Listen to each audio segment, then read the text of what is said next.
In one big city, two poor children lived in the neighborhood, Kai and Gerta, who loved each other like brother and sister.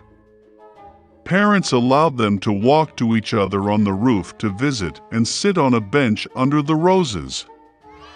In the warm season, they spent all their time here, inventing different games, and in the winter they loved to sit by the warm hearth and listen to amazing stories that their grandmother often told them.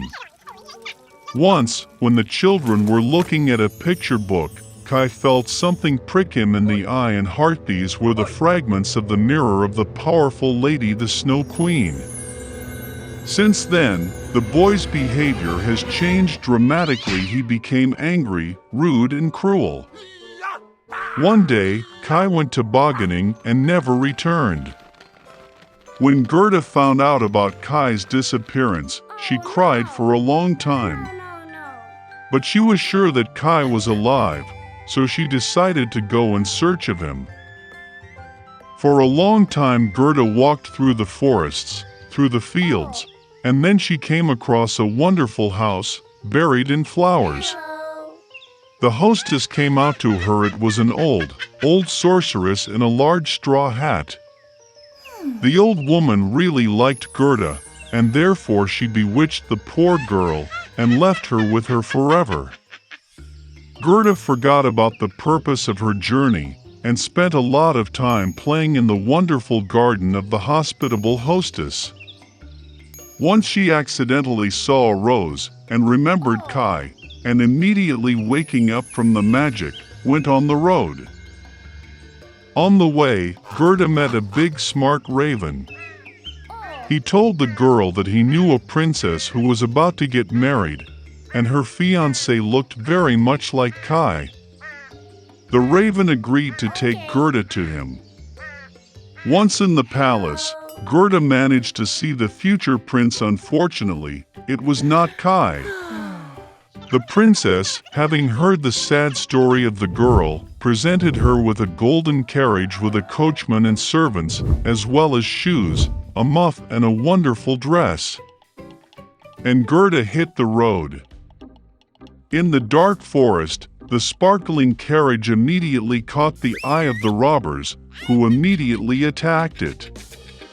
The robber took Gerta prisoner. She took Gerta to the robber's castle to show off her menagerie, which contained forest pigeons and reindeer from Lapland. Hearing the story of her captive, the robber took pity on her and released her along with the reindeer in search of Kai. The reindeer brought the girl to the old Lapland woman, who warmed and fed the exhausted girl. She wrote a few words on a dried cod to her friend Finn, who lived near the Snow Queen's palace, asking to help the girl. She explained to Gerta that the reason for Kai's bad behavior was the fragments of the mirror that hit his heart and eyes, and he would never be the same if the ice was not melted by the power of a warm, loving heart. Gerta went to the palace of the Snow Queen alone. No one dared approach the house of the powerful mistress. She was very cold and scared. Finding herself in the castle, Gerta was surprised how cold, deserted, and dead he was. Soon she noticed Kai, who turned completely blue, almost blackened from the cold. The boy sat in a corner and tried to lay out the word eternity from the ice floes, because in this case he would have received the whole world and a pair of new skates as a gift from the Snow Queen. Gerta rushed to Kai, hugged him tightly and cried. With her hot tears, she melted the splinter stuck in the boy's heart. Having picked up, Kai also began to cry, and the second shard flowed out of his eyes along with tears. How happy they were to see each other! But there was no time for joy.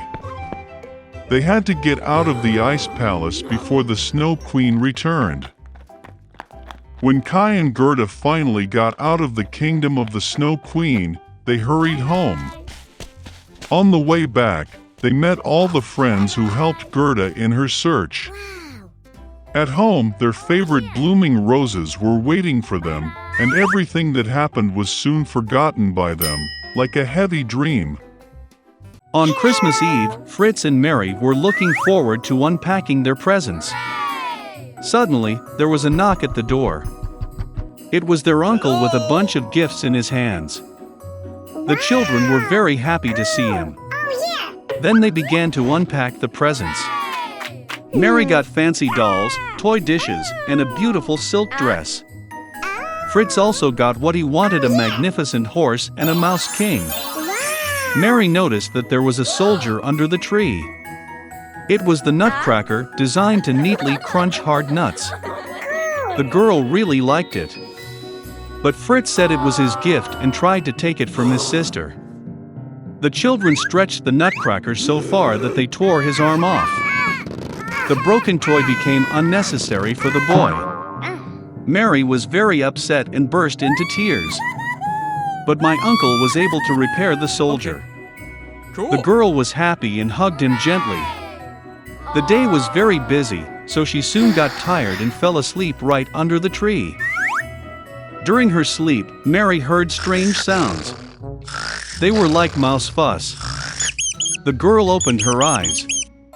The objects in the house seemed much larger than they were.